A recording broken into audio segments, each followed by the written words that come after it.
Papaano natin paghahandaan ang pagbabalik ni Jesus Christ kung babalik siya na gaya ng isang magnanakaw na walang sino mang nakakaalam?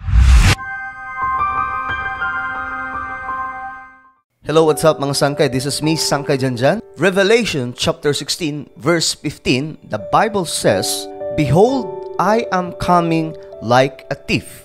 Blessed is the one who stays awake, keeping his garments on, that he may not go about naked and be seen exposed." Ang tanging pag-asa ng church ay walang iba kundi ang tinatawag na rapture, na inaabangan po ito ngayon ng maraming mga mananampalataya. Subalit, klaro pong sinasabi ng Biblia mga sangkay that He is coming like a thief. Ibig sabihin, walang sino mang nakakaalam kung kailan, anumang oras, anong araw darating ang ating Panginoon. Ngunit mga sangkay, nagbigay po siya ng maraming sinyales patungkol po sa papalapit na pagdating niya. At makikita po natin ngayon sa ating mundo na halos lahat ng mga nakapropesiya sa Biblia ay natupad na, at ang iba na natitira mga sangkay sa Bible prophecy ay kasalukuyang natutupad. Ang digmaan mga sangkay ay matagal na pong nagaganap na naipropesiya po yan sa Biblia. Mga kalamidad na matagal na rin pong nangyayari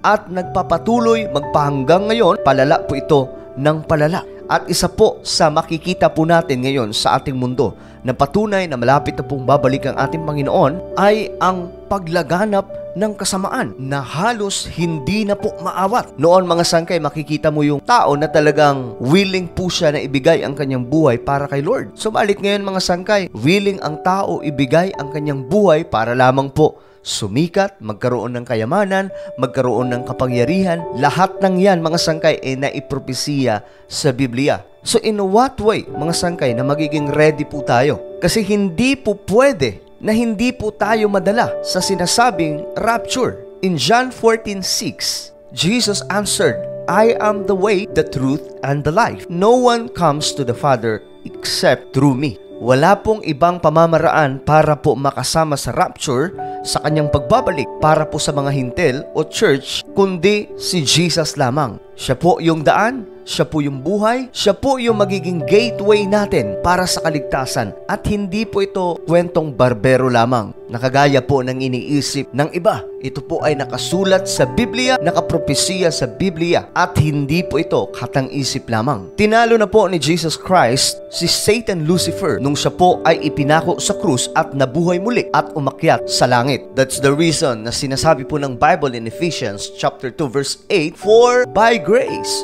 you have been saved through faith." After po matalo ni Jesus Christ si Satan Lucifer doon po sa cross ng Kalbaryo, dito na po nag-umpisa ang kaligtasan ng marami sa mga tao na hindi naman talaga Hudyo. Acts 2:38, the Bible says, "Then Peter said unto them, Repent and be baptized, every one of you, in the name of Jesus Christ, for the remission of sins, and ye shall receive the gift of the Holy Ghost." Isa ito sa ibinunyag ni Apostle Peter nung manahan sa kanya ang banal na espiritu ng ating Panginoon at kanyang isiniwalat na ito ang way ng kaligtasan. Jesus is really coming back. Ito po ay ang pangako niya sa atin na hindi niya po tayo iiwan na kagaya po ng mga ulila, kundi babalik po siya para kunin ang kanyang mga anak. At ito po yung magsasalba sa mga hintil, kaya dapat po paghandaan natin ito mga sangkay. We have to be ready